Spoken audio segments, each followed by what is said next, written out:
What's going on, everybody, and welcome back to Comic Breakdown. If you guys are new to the channel, do me a favor and hit that sub button, hit that notification bell, and make sure you're not missing any of the awesome content we have coming out. Now, for this video, we're going to be jumping into Wolverine issue number 14. And if you haven't been keeping up with this line, go ahead and check out the link in my description as well as the top of this video.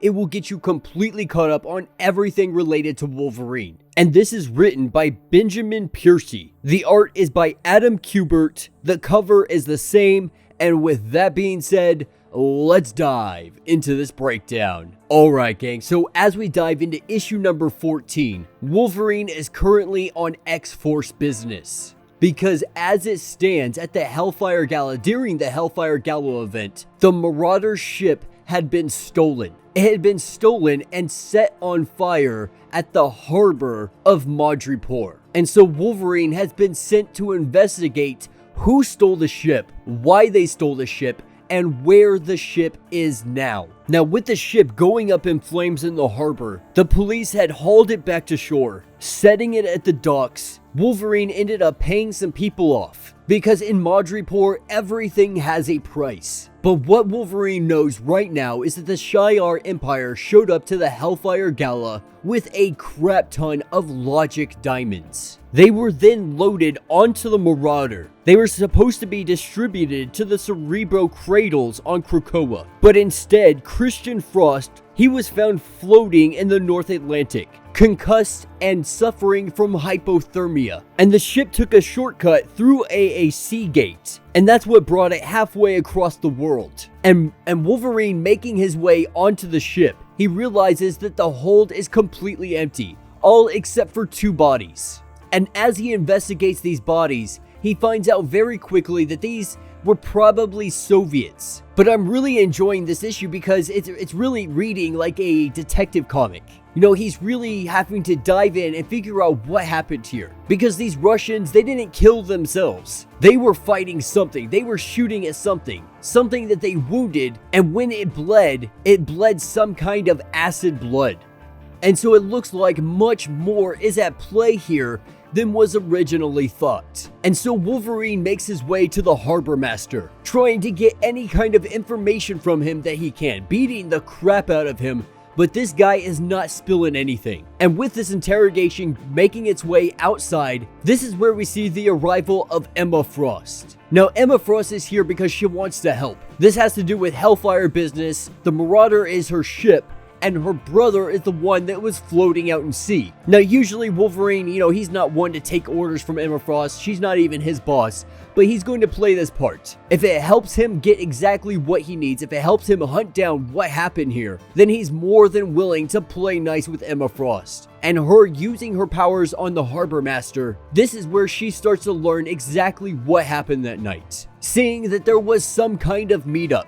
And after a couple of minutes had gone by, the Marauder ends up in flames. And it appears that everybody had died except for one individual who made his way to shore. Burning on fire, he would obviously need some medical attention. And so they need to go find this man. Now, if it weren't for his wounds, he probably would have been able to lie low. But because he was so badly burned, he had to call a doctor to make a house call, trying to pay for some kind of secrecy, but it does not work when you have Wolverine's claws in your back. And the doctor taking Wolverine to the burned man, Wolverine tells him that he has some questions for him, that he doesn't want to fight him and this could go very easily. Handing him a flask of vodka, he starts to divulge exactly what happened. Their contact had told him that they were supposed to approach and board the vessel when the flags had been dropped to half-mast. The exchange was meant to take place inside of the hold, but instead they found something completely different.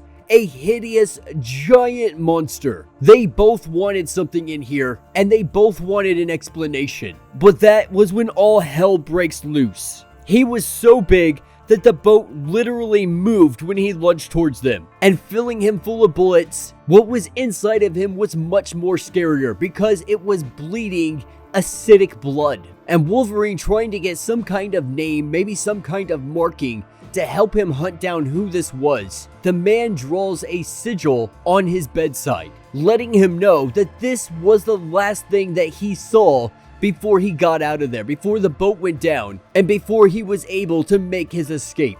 And so Wolverine, with having this information, he makes his way to the point to go have a conversation with Sage. And as it stands, somebody gamed the Marauder and the Russians. And he has a feeling that somebody is currently gaming him as well. And Sage lets him know that there's an easy answer to why the Russians wanted in on this. Because they have the Cerebro sword, and they wanted the Logic Diamonds. But she's not sure why the Hellfire Gala would agree to an exchange. That's a whole nother matter that they're gonna have to try to figure out later. And running a search on that sigil that man had drawn for Wolverine, that sigil leads her back to Araki, leads her back to the other mutants, and it led her back to a pirate syndicate known as Bone Clutch. And the leader is known by the name of Sever Blackmore. And letting Sage do her thing, being able to help track down which direction the ship went. Because they took the Logic Diamonds and they went somewhere. And that's what brings them north of Madripoor. Wolverine has made his way here because he knows this is the place,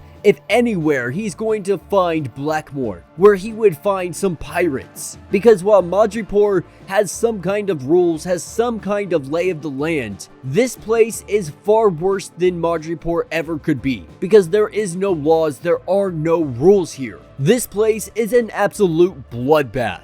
But as Wolverine makes his way onto the land, he sees that there is some kind of possible tournament going on. Who knows what the actual rules are? But he sees Blackmore going against somebody, beheading that individual. Wolverine takes this as his opportunity to go toe-to-toe with him. This not being the first time that he's gone against an Araki and not really understood all of the rules. Kind of a throwback to the Ten of Swords event. But Wolverine hops on a jet ski and he makes his way towards Blackmore. And these two charge one another. Wolverine not sure if he can beat this guy in combat. He does something that he knows is going to do the trick. Jumping at him and taking him underwater. Taking him in the water that is filled with sharks. And as they're in the water, we see Blackmore. He gets bit right across his stomach, and another shark swallows Wolverine whole. Blackmore being able to break away by killing the shark that is attached to him, and Wolverine cutting his way out of the shark that he is inside of. Both of them making their way to the surface. Blackmore has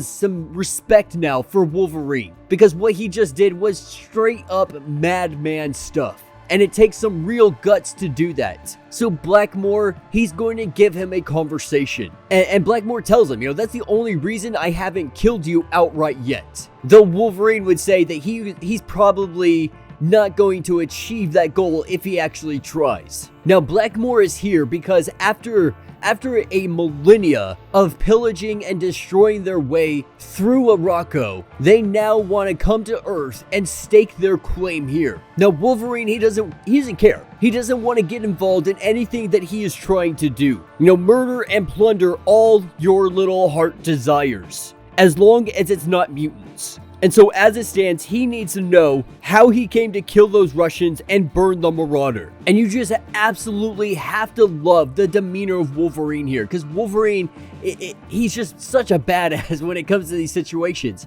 He knows exactly how to handle individuals like Blackmore. Because Blackmore, at the end of the day, he's somebody who has always seen victory. He is one of the greatest warriors, one of the greatest pirates. And so Wolverine has to play on his level. Wolverine has to let him know that he will straight up gut this mofo if he does not answer his questions. And so Blackmore, not necessarily afraid of Wolverine, but amused by how much guts he truly has. He's willing to tell him. He's willing to tell him all the information that he wants to hear. And he goes on to say the reason that he boarded the Marauder is the same reason that he lost his nose. Because Solem screwed him over. And he believes that if Wolverine is currently wrapped up in all of this, Solem has also screwed him over.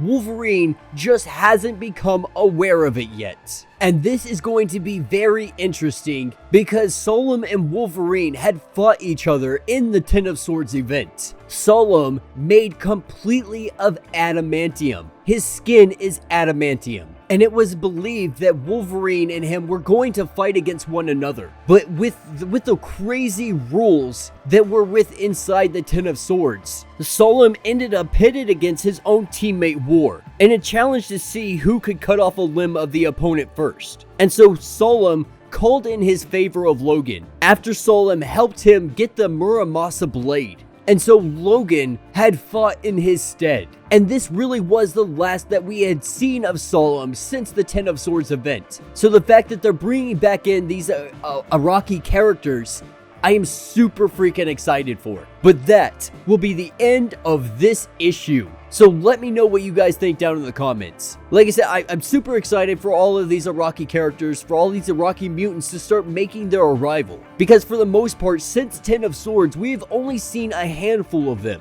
And though they now have an entire planet to work with, you know, they could totally do a X-Men line that completely focuses on this new world of mutant kind. I, for one, would 100% pick up that comic. But yeah, let me know what you guys think down in the comments. If you have not yet, do me a favor, hit that sub button. Hit that notification bell. Make sure you're not missing any of the awesome content we have coming out. And until the next breakdown.